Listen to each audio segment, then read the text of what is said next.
I have all these gifts to offer. I'm surrendering to what wants to meet me from the place of where I am versus place of lack or place of void. I had to shut myself down. In order for me to survive, I had to shut myself down and just do the things that I was asked to do. And saying no to things is very powerful because it opens up doors to things that are more aligned with.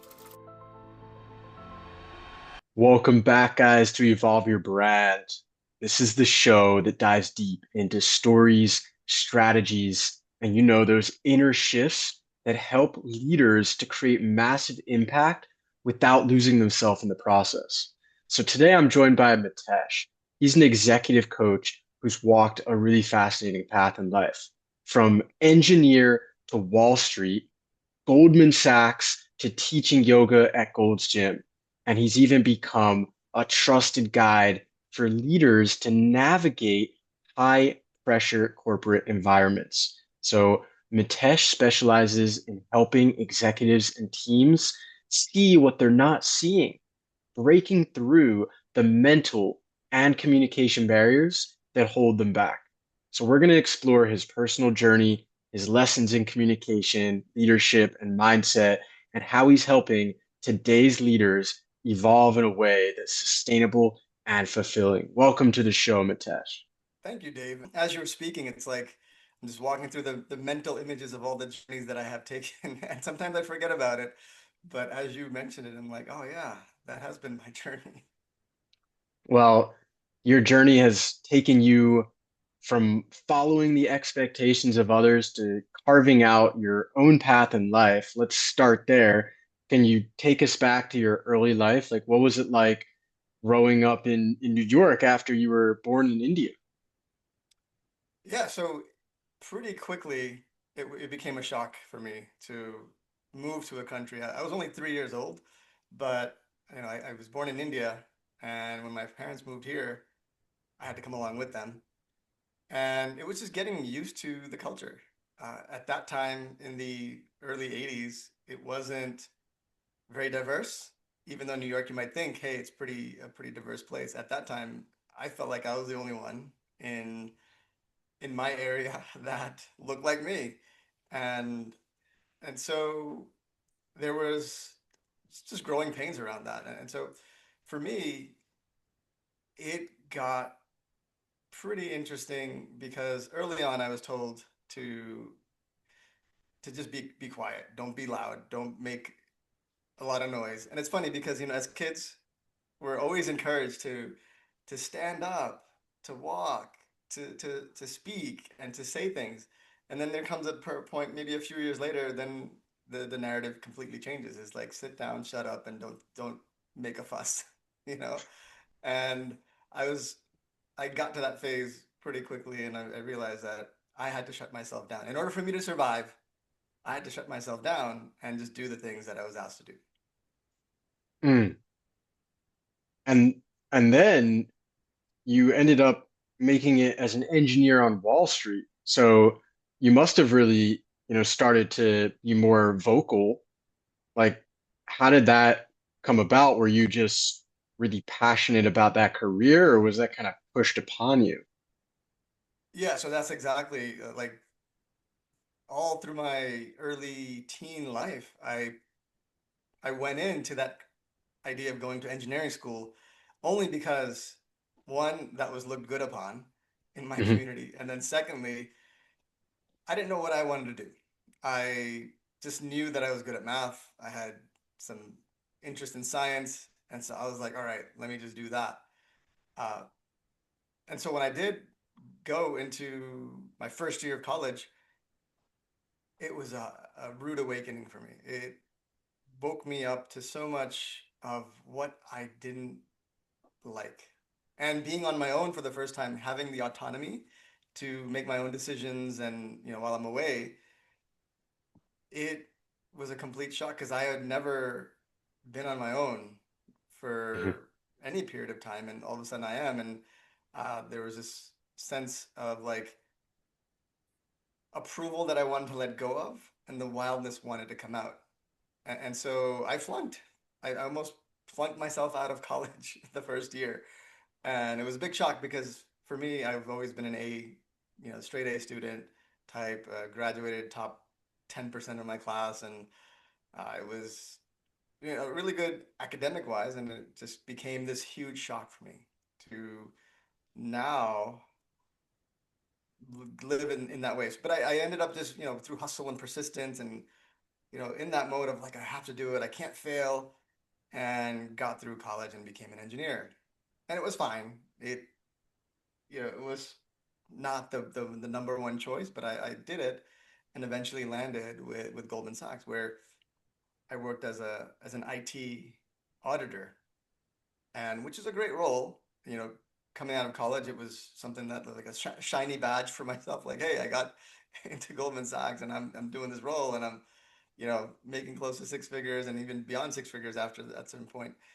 And it was a stable, glamorous job in a way. And but that wasn't for me. It When came a when did point you realize that it wasn't aligned? when I realized that there was something more that I wanted out of life. And, you know, recognizing that, you know, being in a corporate career is fine, but for me, it wasn't aligned. And the alignment really, misalignment really happened because of my own values. And I value freedom. I value connection. I value upliftment and even just kindness. And a couple of those things were met in that job. There was connection. I was being able to connect with a wide range of people, very intelligent, smart, driven people. Uh, I felt uplifted in some ways and being able to inspire my own colleagues in that way. But the freedom and I felt like the kindness was somewhat lacking in that sort of environment. And as a result, it was okay. Like it was meh, it was like okay, but not anything that like I could have been there 5 more years or 10 more years and still made it through. But ultimately it wasn't fulfilling and it wasn't filling up a cup that I so needed to fill at that point. Yeah, and then you told me you went and started teaching yoga at Gold's Gym. That's quite a big leap. So were you always into spirituality and yoga, or what kind of sparked that change? It's one of those things where it found me more than I found it.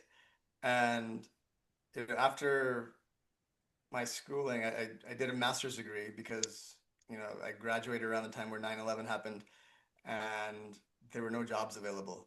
So I went back to grad school, devoted my year and a half, and it's typically a 2-year program, but I finished a semester early.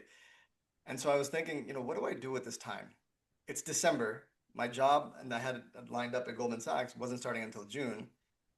And I was like, I have 6 months to kill. What can I do here? And I weighed my options. One was start work early. The other was to stay at home and just chill out. And then the third option was to go travel somewhere and do something. And so I opted to go full circle because I was born in India, but I never really got to experience the culture there. So I said, you know what, I'm going to go to India, and ended up connecting with the university there.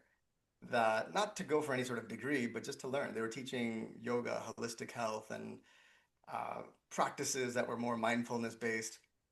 So I just wanted to go learn, and they were okay with me sitting in on classes and doing that. So I did. I went for about 6 months, learned everything I could, and then naturally when I came back, people would ask me, "Hey, Mitesh, what did you learn? What Yeah, type of like experiences did you have?" how did your like parents and peers react to you walking away from a prestigious career and then going to India to back to school and to learn about yoga? Yeah, well, the India part happened first, before I started my job, and so they were cool with it. They were like, "All right, yeah, I mean, you're going to be in this environment of the corporate world, so yeah, why not take 6 months?" And so they were cool with it. They were like, "You know what? He's gonna go there anyway, so why not? Mm. He can do whatever he wants with his time right now." So, and it was things, it wasn't like I was gonna go hardcore partying or that wasn't the intention, but it was just to learn and to understand. And so people were fine with that. But when I came back, there was curiosity, and that's what drove me to have classes on the weekends, informally. I have small groups of people, 5 to 10 people, and just start teaching of what I knew. And then when I started working in June, I realized, not early on, it took me about a year to figure out, okay, this is not exactly the thing I want to do, but I still stuck with it. And but that drive, it's like it starts to build within you, that hunger to do something, which was for me teaching at Hmm. that time, uh, was just so uh, like not an obsession, but it was more like I love doing this. And so then I said, at some point, if I don't do this now, if I don't just cold turkey jump into this, I'll probably won't be able to do it later on, because at that point I was single, didn't have any other heavy financial responsibility. I had like good savings and things like that.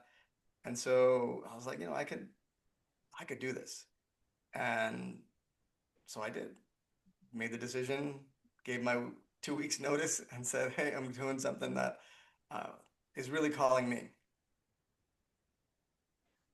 Incredible. Incredible.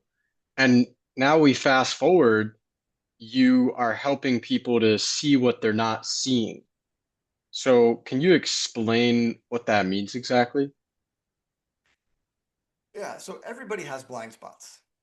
And for me, just have this knack or a gift, if you want to call it, to help people see what's really driving their decisions. And oftentimes people are driven by fear. So let's say, for example, if I'm working with a client, they are struggling, they're striving to get to that next level. They might be a VP, a director, or whatever that might be, and they want to get into that executive space.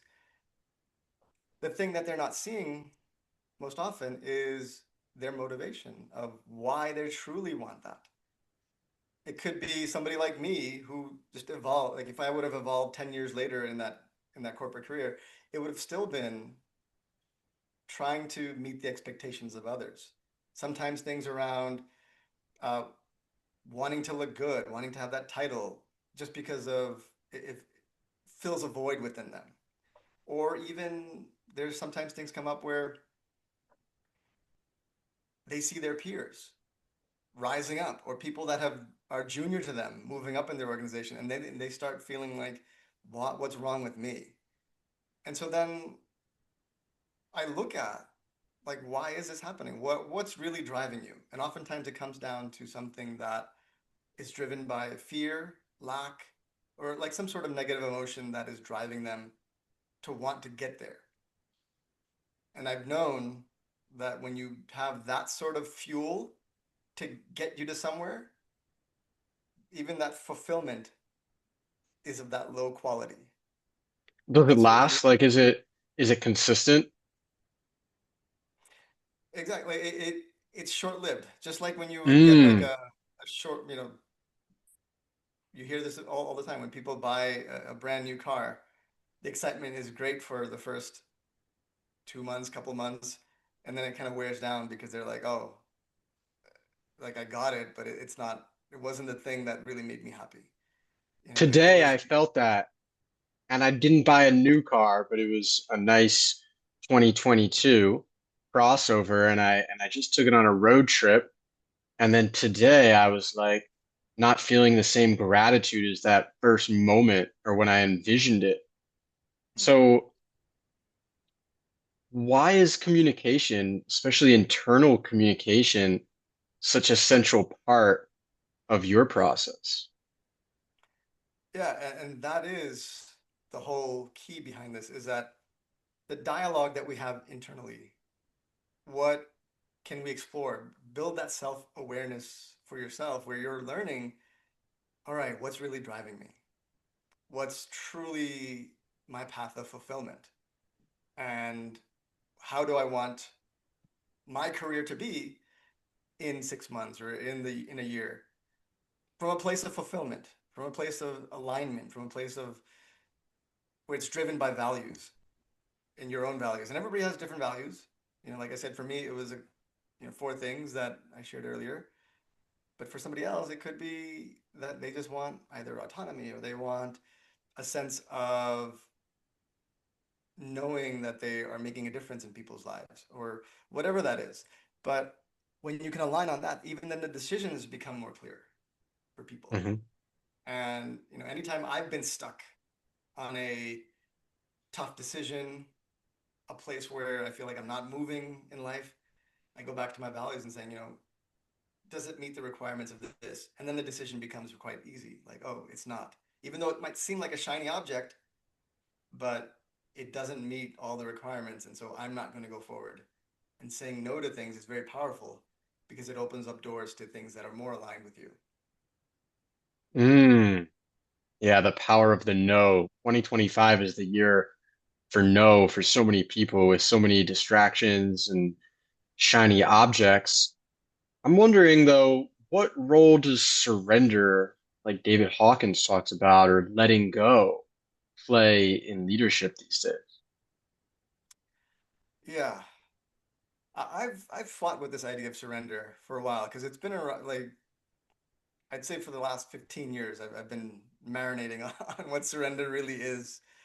And I've come to the conclusion, at least for me, that surrender from a place of what I'll call weakness, where like you're surrendering because you don't see the value in yourself and you're just kind of putting yourself out there and I surrender.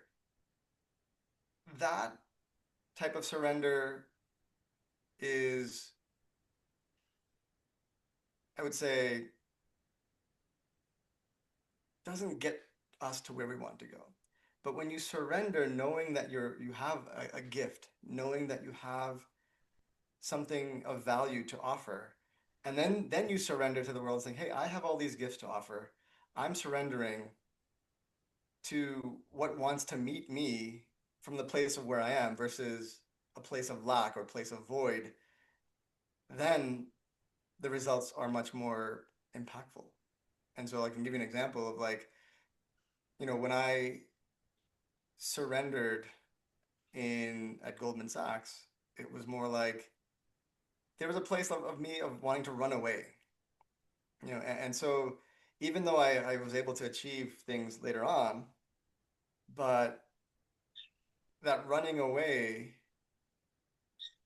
from something made it so much more difficult to get the results that I wanted going forward. But in a similar situation, when I surrendered to really saying, okay, this is what I really want in terms of the audience that I want to work with or the people that I want to serve. I'm going to do my best and take the actions that I need to do.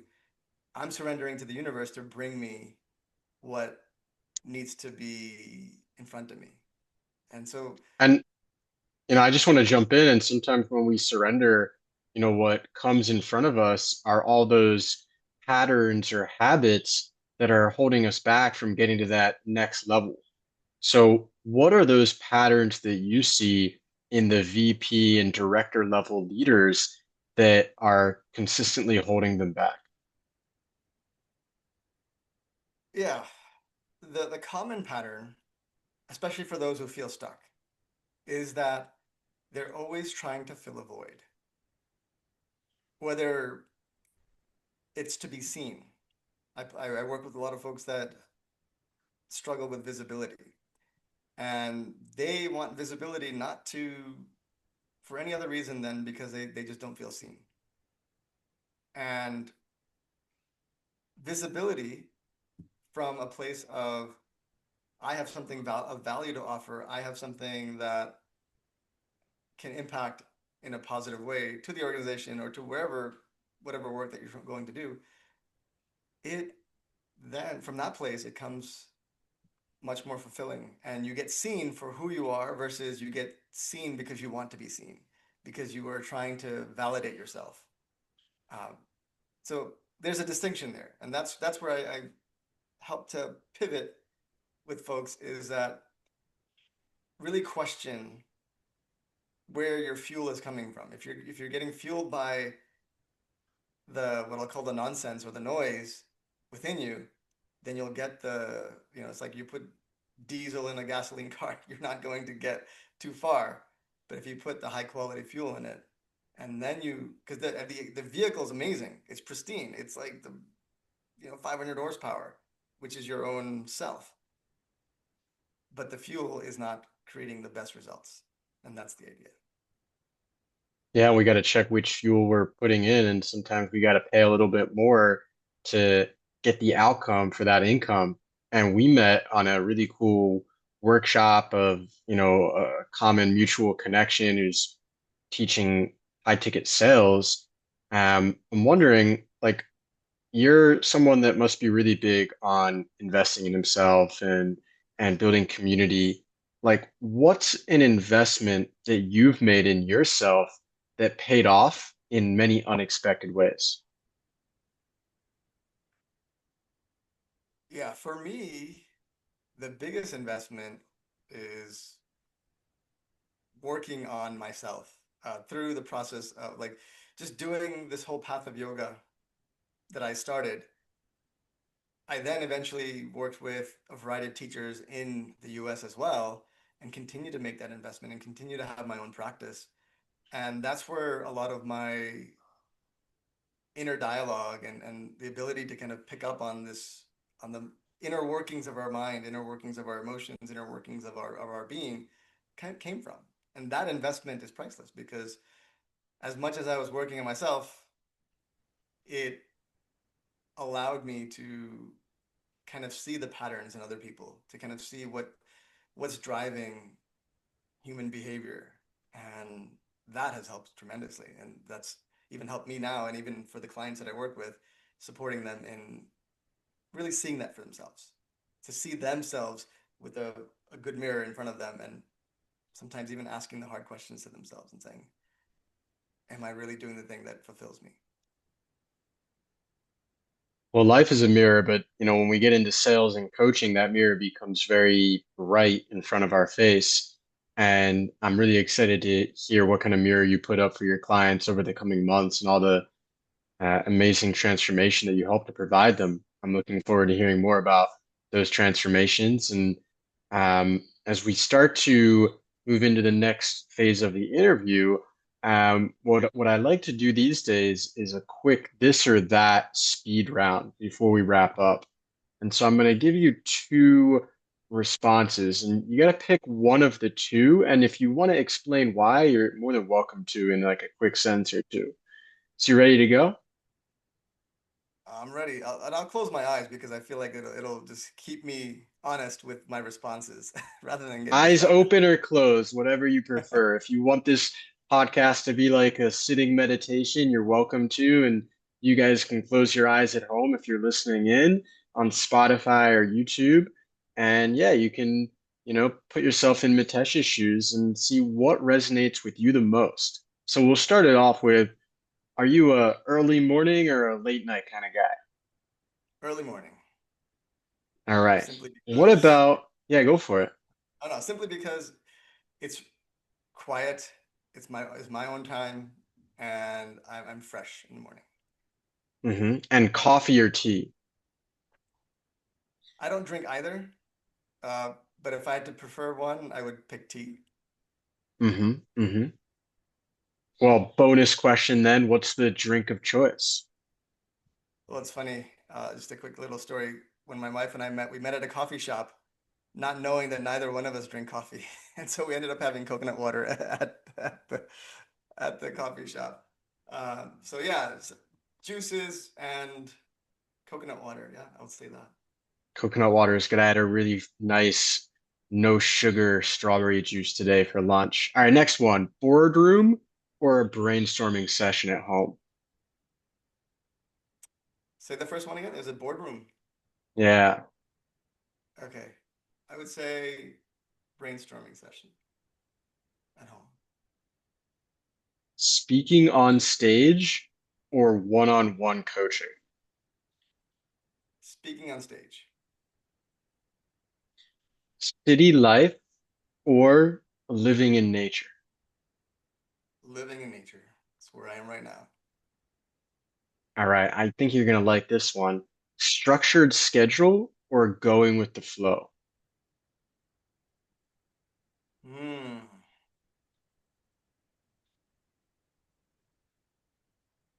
I'll lean towards structure. They'll both play a big factor in my life, keeping the flexibility open to go with what shows up. But the structure helps me to stay sane and not get distracted. Mm. Yeah, I've been tapping more into structure these days, so I really resonate with that. What about a phone call or an email? Phone call, easy. That one was definitely the human connection is powerful. All right, it's good to know. Leading a team or working solo? Leading a team because you discover so much more about yourself. Not that you can't doing it solo, but just how the way you react under situations, how you react with people, how you're able to build that emotional intelligence with others. Uh, Teams has to be the way for you to grow that. Otherwise, working solo, you can do a lot of things, but you won't find a lot about yourself as much through that process. Love it. Long-term vision or short-term wins? Long-term vision. Like I said, it can be very distracting sometimes when you get those wins. And one of the things in yoga is a Sanskrit term called sthita pragya, which means like steadiness in where you're going. So yes, you might have those wins, you might have the ability to get that celebration and excitement, and it's great in the moment, but just still keep your eyes on where you really want to go. Love that. Great yoga reference. All right, reading a book or listening to a podcast? Podcast. I love the aliveness in that experience and picking up on the nuances. Whereas in a book, it's great, but there's more of a absorption for me, particularly when I listen and have more of the sensory parts active. So from hearing to somebody speaking in a different way where it touches my heart or touches my emotions, or uh, even sometimes visually if it's a video podcast or something like that. So there's more sensory experiences in that, whereas reading is fine, but not as much. All right, we're down to our final two. Second to last one is challenging a client or supporting a client. Hmm. I would say if they came to me,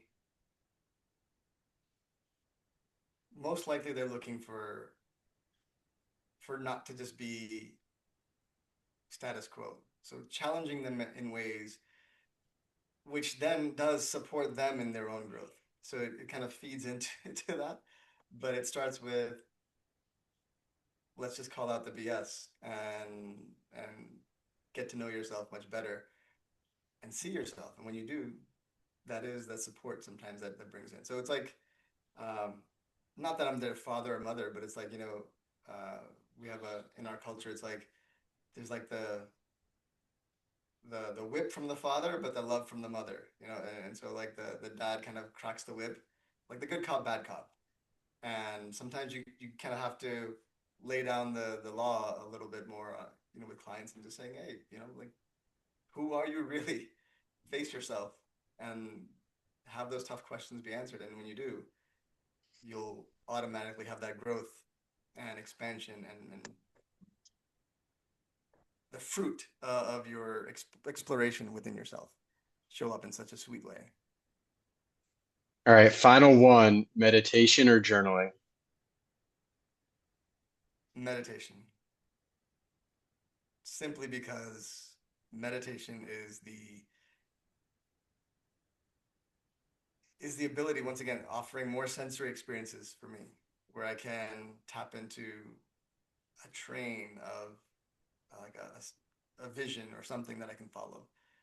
Um, Both are powerful, but for me, meditation goes number one. And as we wrap up, for someone that is listening who feels stuck, in a career path that isn't aligned, what's the first step that you'd have them take? I think the first step is just pause. Don't try to do anything and just see where you are. Take assessment of where you are. And that's really it. So because when you do get a chance to pause, then you can start and getting some feedback from somebody who you trust, whether it's working with a coach or somebody like who you see as a mentor. It's a powerful way to once again see those blind spots in that pause. And that's the first thing I would say is pause. Don't try to do anything because if you try to do something, those actions will likely be from a place of chase or trying to fill a void. Whereas if you pause, then you can really connect with what's that good fuel that we talked about. Beautiful. And where can they reach out if they resonate with this message and with your story and they want to learn more about your work? Right. So the best way to find me is on LinkedIn. I'm pretty active there, and you can find me Mitesh Kapadia on LinkedIn. And yeah, connect with me. Say a hello message. Say that you found me through this podcast. Worked with Dave, and I'd be happy to initiate a conversation and just connect with you. Connection, once again, is one of my values. So I always appreciate uh, growing the network and really connecting with cool people. Yeah, well, thanks for sharing your story and your wisdom and connecting today. And I just love how you bridge the gap between high performance leadership, but also the deep inner personal alignment. And it's just a reminder to myself and to all the listeners that success doesn't have to cost us peace, values, and really our sense of self. So if you're listening and you want to connect with Mitesh, reach out to him, whether you're a VP or a director, or you're leading a team in the corporate world. His work can help you to see what you're not seeing and in a way that you can lead that feels both powerful and personal. So that's it today for today's episode of Evolve Your Brand. You guys know the only cost is just to share this episode with a friend who would also gain value. All right. Have a good rest of your day. See you soon, guys.